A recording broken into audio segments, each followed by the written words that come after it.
My name is Donnie Slosher. This is Cam Woolhorn here for BadgerBlitz.com. Wisconsin spring practice number 11 just wrapped up. We want to talk about some of the big standouts. Starting on offense, Jackson Aker, I thought had a fantastic day.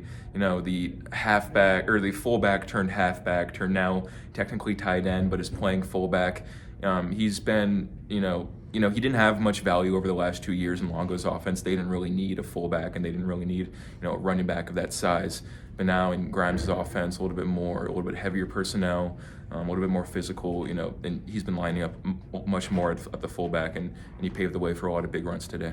Another player seeing a different role outside of Phil Longo's offense is Vinny Anthony. A lot of his damage last year came downfield, and this spring he's been used a lot more in the short yardage situations, really flashing some strong hands, making a ton of contested catches. So I look a lot more to see Vinny Anthony be a complete wide receiver rather than just a downfield threat. On defense, I want to talk about Jamel Howard, the third-year defensive lineman. He entered with pretty high expectations, had a bit of a rocky first 2 years, but he's put together a few really strong spring practices in a row. The coaches clearly like him. Fickle was saying some incredibly nice things about him.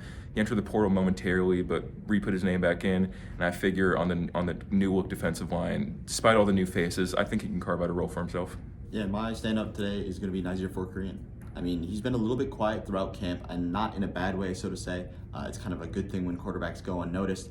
But he did have a few pass breakups today, and I thought it was his best day of camp so far.